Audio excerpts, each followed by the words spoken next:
हरे कृष्णा। आज मैं भगवद गीता के 8.27 और 8.28 बोलूँगा।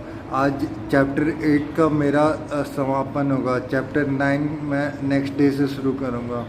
तो चैप्टर 8 में मतलब 8.27 में गीता बोलने से पहले हरे कृष्ण कृष्ण कृष्ण हरे हरे, हरे राम राम राम हरे हरे। तो 8.27 में श्री कृष्ण और अर्जुन के बीच में जो वार्तालाप हो रहा था कि वही है, उसी के ऊपर है कि मतलब दो रास्ते हैं, जो प्रकाश मार्ग और जो अंधकार मार्ग है। वो प्रकाश मार्ग जो जाता है वो मोक्ष की तरफ जाता है, और दूसरा मार्ग जो है अंधकार, वो मतलब पुनर्जन्म की ओर लेके जाता है। और हम लोग को हमेशा सत्य वचन में रहना चाहिए। और जब अंतिम समय आए तो आपको, अगर भगवान आपको खंगाले निचोड़े, तब पता चलना चाहिए कि आप जीवन भर आपने अच्छा काम किया है, खराब काम नहीं किया है। तभी जाके आपको मोक्ष मिलता है। और लास्ट टाइम भगवान के नाम लेना ही आपका मतलब वो धर्म रहता है, आपका बात रहता है। अगर आप मरने टाइम भी अगर कुछ इच्छा लेकर के मरते हैं, जैसे कि मेरा बेटा क्या करेगा, मेरा बेटी क्या करेगी, मेरी पत्नी क्या करेगी, वैसा इमोशन लेके आप अगर रहते हैं अपने लाइफ में, तो आपके साथ फिर वो पुनर्जन्म का खेल शुरू हो जाएगा। तो वो अंधकार वाला रास्ता, वो उससे आपको फिर से पुनर्जन्म लेना पड़ेगा। और इसी के विषय में मैंने एक स्टोरी अपलोड किया है, आप लोग स्टोरी देख लो, आपको समझ में आएगा। हरे कृष्णा। एक बार एक गुरु के पास दो शिष्य थे। दोनों ही ज्ञान की तलाश में थे। गुरु ने उन्हें जीवन के दो रास्ते के बारे में बताया। पहला शिष्य सत्य, भक्ति और ज्ञान के मार्ग में चले। उसने अपने जीवन को ईश्वर की भक्ति में लगाया, मन को शुद्ध रखा और अच्छा कर्म किया। मृत्यु के बाद उसकी आत्मा प्रकाश के मार्ग में होकर गई और उसे मोक्ष की प्राप्ति हुई।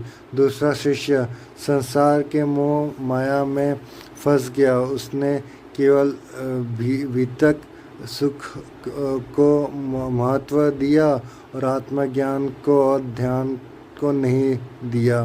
मृत्यु के बाद उसकी आत्मा अंधकार के मार्ग से गई और उसे फिर से जन्म लेना पड़ा। हरे कृष्णा। हरे कृष्णा 8.28 में श्री कृष्ण बोले हैं कि जो व्यक्ति मान लो, जो अगर कोई पंडित होता है और कोई नॉर्मल व्यक्ति होता है, तो आप अगर, मैंने बोला है ना आपको कि आप जीवन भर भगवान का नाम लोगे, और मतलब मरते के टाइम भगवान का नाम लेते हो, और आपको खंगाल करके देखा जाएगा, तो उससे कुछ और नतीजा निकलेगा। तो वो मोक्ष की तरफ नहीं जाता है। मोक्ष की तरफ वो जाता है जो कि खंगालने से, मतलब उसका सारा चीज़, मतलब भगवान को चीज़ सौंप करके करना और भगवान को लिए करना, मतलब प्रॉफिट के लिए करना, वो दोनों अलग अलग डिवीज़न में आता है। आदमी अगर आजकल सोचता है ना कि हम ये करेंगे तो ये प्रॉफिट होगा, ये करेंगे तो ये प्रॉफिट होगा, वैसे कर सोचोगे ना, तो कभी भी आपको मोक्ष नहीं मिलेगा। आपको मोक्ष ऐसे ही मिल सकता है कि आप बस कर्म करते जाओ और आप फल की चिंता मत करो। एक स्लोगन है, नेकी कर दरिया में डाल। आपको नेकी करना है और उसका जो फल है उसका फल का चिंता नहीं करना है आपको, ठीक है। और इसके विषय में मैंने एक स्टोरी तैयार किया है, आप लोग ये स्टोरी देख लेना, आपको समझ में आएगा कि आपको मोक्ष के लिए आपको तप उप नहीं करना है। आपको जैसे पंडित जैसे भगवान का नाम लेते हैं, पूजा पाठ करते हैं दिन रात, वैसे भी नहीं करना है। आपको सत्य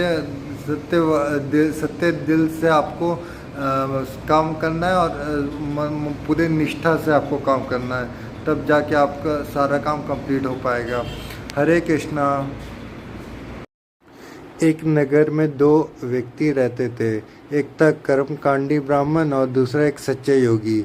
ब्राह्मण रोज यज्ञ करता, दान देता और शास्त्र का पाठ करता। वह यह सब अच्छे फल पुण्य को पाने के लिए करता था। इसलिए वो सीधे परम धाम को प्राप्त हुआ, जहाँ से उसे फिर कभी लौटना नहीं पड़ा, और फिर वो मोक्ष को प्राप्त हो गया। हरे कृष्णा।